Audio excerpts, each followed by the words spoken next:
պատրաստ ենք այդ խնդրի շուրջ առաջ շարժվել, լուծման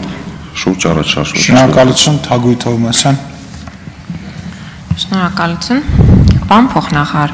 դուք 2019 թվականից զբաղեցնում եք այդ պաշտոնը եւ մոտավորապես այդքան ժամանակ ես բարբերաբար գրություններ եմ ուղարկում տարածքային կառավարման նախարարություն եւ պահանջում հստակ հարցի պատասխան։ Վարդենիսի 36 գյուղերը, որոնք որ այնքան էլ մոտ չեն, երբ են ունենալու տրանսպորտ։ Մոտավորապես 2019 թվականից մինչև հիմա շարունակ պատասխան է, որ տարվում են աշխատանքներ, կհայտարարվի մրցույթ, կգտնվեն ռեսուրսներ, բայց վերջ այդ հարցը չի լուծվում։ 8 տարի մոտավորապես, 7 տարի։ Ինչքան ժամանակ է պետք, որպեսզի այդ տրանսպորտի հաճույքը հասնի նաև հեռավոր մարզեր եւ մարզերի բնակիչները կարողանան օգտվել տրանսպորտից։ Դուք միշտ խոսում եք տրանսպորտի մասին եւ զգացում եմ, որ ձեր այդ մոտիվացիոն բառն էլ որ օգտագործում եք, անընդհատ վերաբերել է մայրաքաղաքին։ Մայրաքաղաքից դուրս մարդիկ են ապրում, որոնք կարիք ունեն տրանսպորտով փոխադրամիջոց որպես օգտվելու եւ իրենց կենսական հարցերը լուծելու։ Երբ որ խոշորացնում եք համայնքները, ասում եք դե խոշորացնում ենք, որ ռեսուրսները ճիշտ օգտագործենք։ Հիմա խոշորացրել եք, երբ եք տրանսպորտի հարցը լուծելու, ավտոբուս, երթուղային, երբ է լինելու Վարդենիսի հարակից գյուղերում։ Շնորհակալություն հարցի համար։ Տիկին Թովմասյան,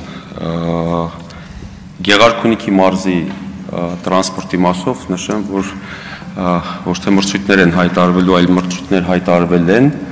եւ նաեւ այն կազմակերպությունները, որոնք դիմել են, մենք ամբողջ մարզը բաժանել էինք երկու մասի, պայմանական, այսպես ասեմ, տրանսպորտի տեսանկյունից եւ մի հատվածում այն հաղթող կազմակերպությունը, որը պետք է ներկայացներ տրանսպորտային միջոցները, չի ներկայացրել իր բոլոր հետևանքներով,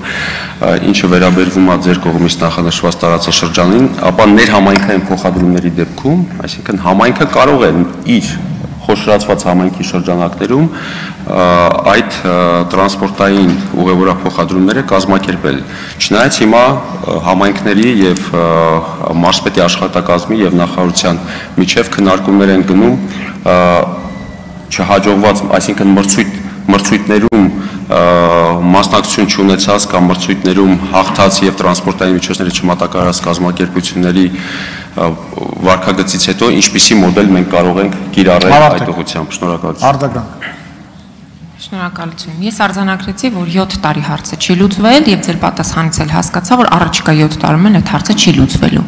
Ասում եք համայնքը կարող է կազմակերպել, բայց դուք տարածքային կառավարման նախարարության ներկայացուցիչ եք։ Բայց ո՞նց եք կառավարում, որ չեք կարողանում այնպես կառավարել, որ համայնքներում գործի տրանսպորտ։ Եվ մարդիկ կարողանան մի անձնագրի համար գնալ խոշորացված համայնք, անձնագրային վարչությունները եւ տարածքային կազմակերպությունները լուծարեցիք 100-120 կիլոմետր պիտի գնան, մի հատ անձնագրի դիմում գրեն, հետո մի քանի օր հետո գնան, այդ անձնագրի դիմումի հետևից որ անձնագիրը ստանան, մերժում ստանան, հետո նորից գնան այդ ամեն ինչը տաքսիներով։ Բայց ո՞նց եք կառավարում։ Եվ մեկ էլ մի հարց, այնուամենայնիվ, դուք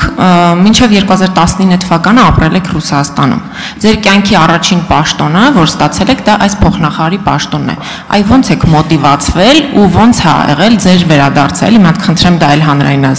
հանրայնացնեք, շնորհակալություն։ Իմ անձնական կյանքին վերաբերող հարցին չեմ պատասխանի, քանի որ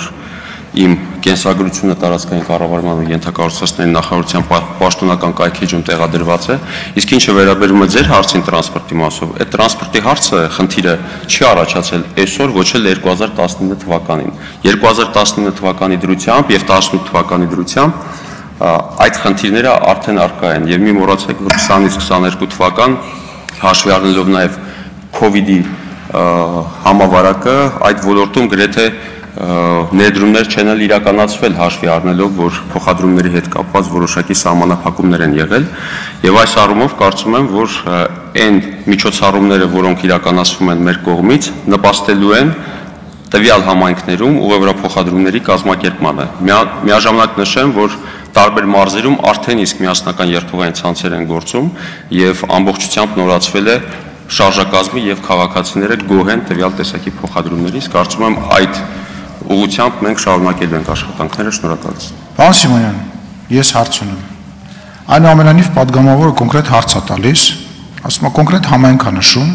ասում է երբ է լինելու։ Հիմա COVID-ը ա եղել, ուրիշ պատճառ ա եղել, համայնքը մեծացել է, իրանք կարող են կազմակերպել, իրանք չեն կարող կազմակերպել։ Դուք փոխնախարար եք։ Պրոբլեմ ա եղել, երբ է այդ նշված գյուղերի, տարածքների հարցը լուծվելու։ Ես ձեզ խնդրում եմ, ես հասկանում եմ, որ հիմա դուք տեղից չեք կարողանալու կոնկրետ ինչ-որ թիվ ասեք եւ էլ ձեր յուրաքանչյուր պատասխան ինչ-որ ընդհանրական բնույթ է կրելու։ Ես ձեզ խնդրում եմ, գրավոր ինձ, ես եթե պետքա գրավոր ձեզ հարցը կուղարկեմ հնչեցված, պատգամավորի գրավոր ինձ պատասխանեք, որովհետեւ ճիշտ է ասում, ինչ որ ասում։ Ճիշտ է ասում, մինչև 19 թիվը չի եղել։ Այդ չի եղել, նշանակում է պետք է եւս մինչև 2029 թվականն էլ չլինի, հա։ Խնդրում եմ գրավոր ինձ պատասխանեք, երբ այդ հարցը լուծվելու, ով է մեղավորները եւ ով է պատասխանատու։ Շնորհակալ եմ։ Կարող եք շարունակել, եթե ուզում եք։ Գրավոր ուղարկելու կարիք չկա, պարոն Սիմոնյան, կպատասխանենք այդ հարցին։ Շնորհակալություն։ Այնուամենայնիվ ես որպեսզի ընթացակարգերը պահպանվի, այդ գրավոր հարցումը խնդրեմ իմ խորհրդականներին, օգնականներին կազմակերպեն եւ ուղարկեն։ Զենֆիրա Միրզոևա, համեցեք։ Պարոն Սիմոնյան, Արարատի մարզի մի շարք բնակիչներ ահազանգում են տրանսպորտի հետ կապված խնդիրների,